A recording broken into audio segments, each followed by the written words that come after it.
parecem com os pais.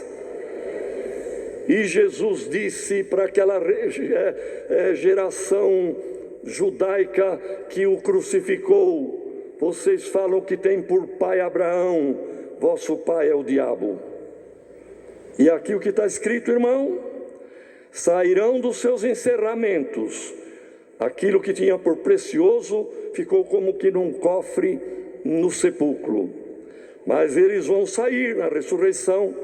Vai ter a primeira ressurreição dos santos, depois passado o período das bodas da igreja com o Cordeiro, que são poucos anos, que 1000 anos para Deus é um dia. Então virá Cristo em glória com a igreja, com os salvos, para julgar o mundo. A morte estará na lama e vai ver a igreja com Cristo. E a segunda ressurreição é a da condenação. Então é o que se cumpre o que Miqueias, 700 anos antes de Cristo, previu e profetizou. Sairão, taparão a boca. Os irmãos vejam aquela parábola das bodas, que o rei mandou convidar todos, e o convite da salvação é para todos. Mas entrou um lá sem as vestes nupciais. Por certo, ele tinha muito poder de convencimento, e ele convenceu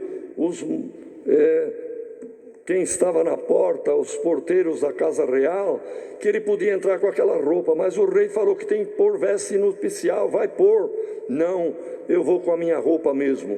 Quando entrou, e o rei cumprimentando todos ali, os que estavam nas bodas, viu aquele lá, por certo muito falante, muito convincente, com roupa que não era nupcial.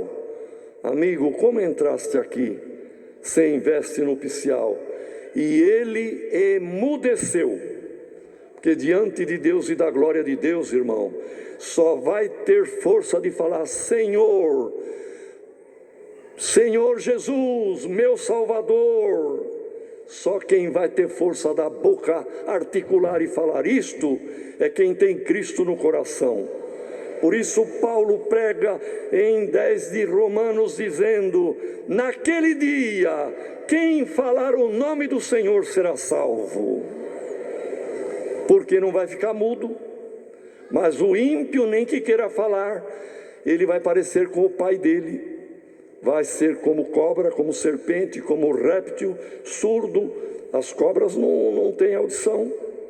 Ela percebe calor e percebe vibração, mas ela não ouve. Os répteis, na grande maioria deles, são surdos. E a palavra aqui diz exatamente isso, irmão. Eles vão tapar a boca, porque não tem mais o que falar. Quantos que blasfemam? Não creio em Deus. A Bíblia é um papel, aceita tudo. As pessoas falam. Tem professor universitário. Eu fiz alguns cursos e vi isto. Não é que eu ouço falar, vivenciei. De rirem da gente que era crente e de falar mal da Bíblia, falar mal que Deus não existe. A pessoa é muito falante, mas quando a glória aparecer, irmão, eles vão sair dos esconderijos, vão sair, como diz, dos encerramentos, lamberão o pó como serpente, como réptil eles vão andar, tremendo, boca fechada e surdo. Não vai ter mais o que falar, irmão. Falaram as loucuras que quiseram, mas os olhos vão ver o cumprimento da palavra de Deus. Irmãos, eu não sabia como seria esta palavra hoje. Glória ao nome do Senhor. Mas é uma palavra milagrosa, que vai fazer alguém refletir um pouco mais da grandeza do lugar que você está, irmão, da grandeza da obra e de livramento que Deus te fez. Porque aqui diz a palavra, irmão: e eles virão ao Senhor nosso Deus com medo dele. Por quê? Porque sabem que estão condenados. saia da condenação. Você aqui presente, ou você aonde você estiver, que até hoje não atentou para a grande glória do amor que Deus tem para com quem dá ouvido a Ele. E que tristeza vai ser para quem tiver que ressuscitar num corpo semelhante a um réptil, irmão, e ir para a condenação ainda. Mas olha a bondade de Deus no último capítulo do profeta, nos últimos versos. Ah, Senhor Deus, quem é semelhante a ti, que perdoas a iniquidade e que te esquece da rebelião? O Senhor não retém a sua ira para sempre, porque tem prazer em perdoar, prazer na benignidade. Senhor, tu tornarás a piedade de Judá, Israel, tu tornarás a se apiedar da humanidade, porque, Senhor, tu lançarás todos os nossos pecados nas profundezas do mar, e darás novamente àqueles que obedecem, irmão, àqueles que dão ouvido. Abraão dará benignidade, fidelidade a Jacó, como juraste desde os dias antigos. Desde quando houve o pecado, Deus já disse: da semente da mulher nascerá um que pisará a cabeça da serpente. Irmão, qual é o ser humano que só tem a semente da mulher? Todos nós aqui tivemos um pai e uma mãe. É a semente masculina e a feminina que se fundem para a fecundação e a formação de um ser humano. Mas só teve um que veio só da mulher, a humanidade dele: Jesus Cristo. Glória ao nome do Senhor.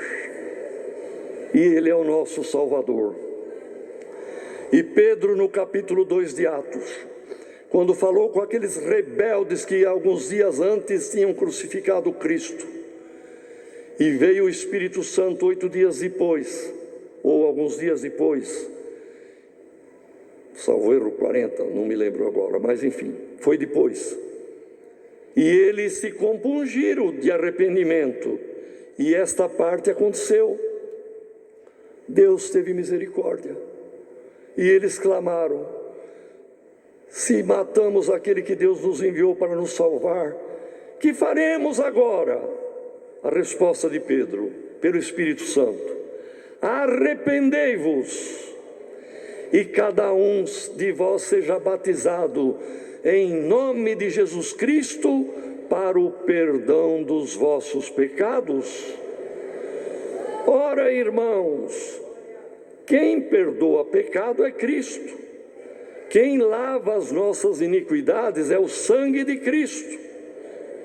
Mas mais uma metáfora, mais um simbologismo: o batismo, as águas do batismo.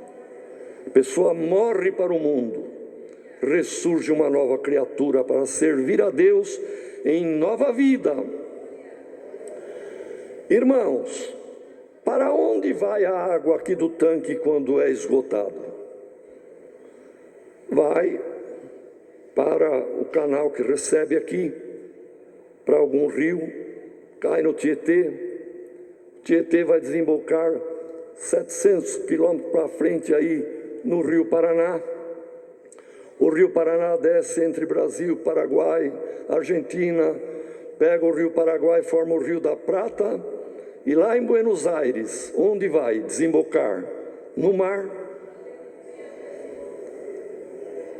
Qualquer lugar que a irmã foi batizada, o irmão foi batizado, acontece a mesma coisa. Deus deu-me a graça, alguns anos atrás, fazer um batismo no mar, na ilha da Sardenha, na Itália, no próprio mar.